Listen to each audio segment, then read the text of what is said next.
I'll share one story with you. My grandparents, Kun and Ruth Stradham, were involved in a war.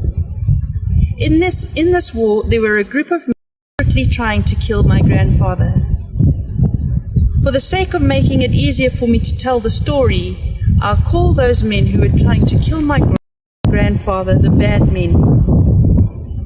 At the time, my grandfather was farming, and the bad men would hide and wait for my grandfather in the maizelands, and they would also be waiting for him when he went to a place on his farm where they make bricks.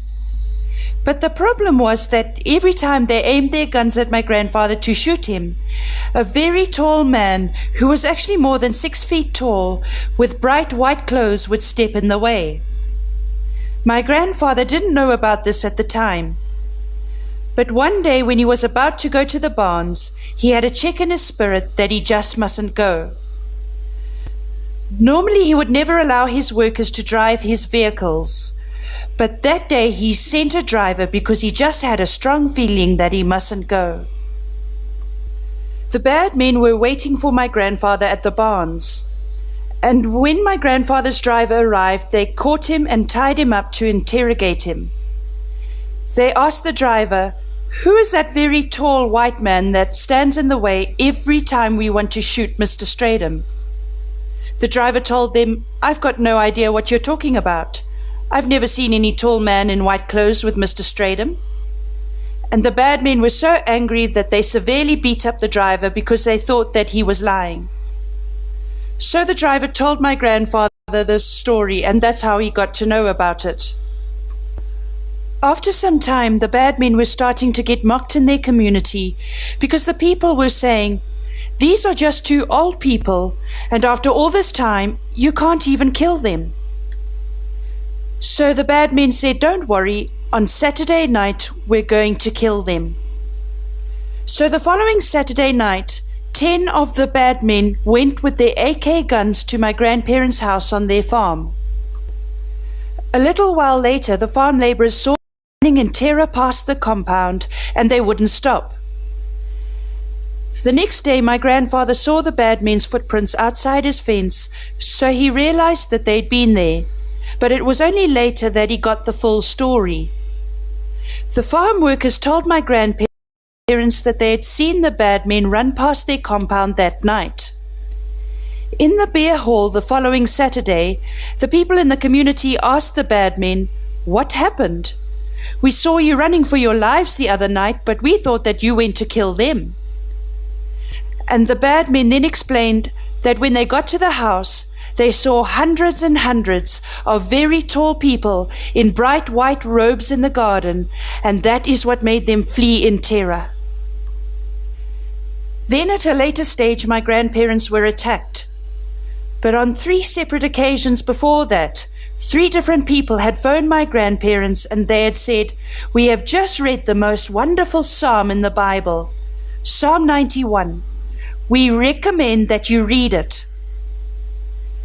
My grandparents have been married for 60 years now, and since the day that they got married, every single morning when they wake up and every single night before they go to bed, they read the Word and they pray together. On the evening of the 27th of November, they read the daily bread, and the scripture reference for that night was Psalm 91. Later that night at 11 o'clock, they were attacked. And this attack went on for 4 hours, and every bit of their house was shot up. My grandmother didn't even have one piece of clothing or furniture that wasn't shot to pieces.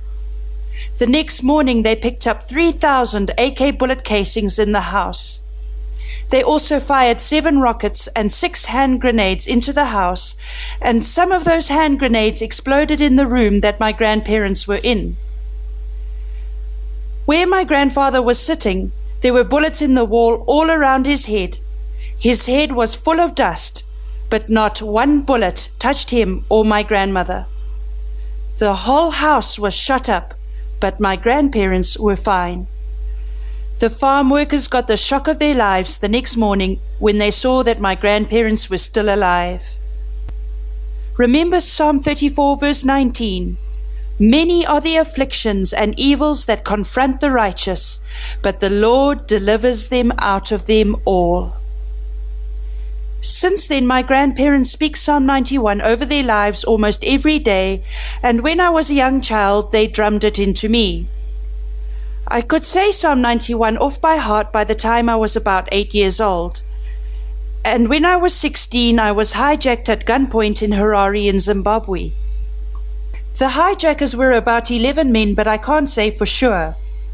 And these men all had guns.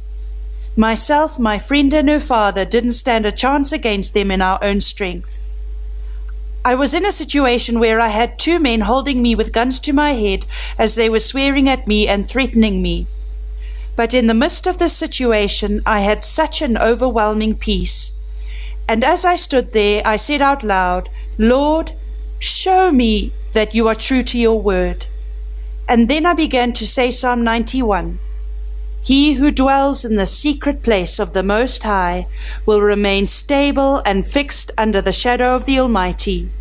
I will say of the Lord, He is my refuge and my fortress, my God in whom I trust. You see, in a danger situation, what comes out of your mouth is what you are putting into your heart every day. God delivered me through that situation just like my grandparents, without a scratch. Now there are people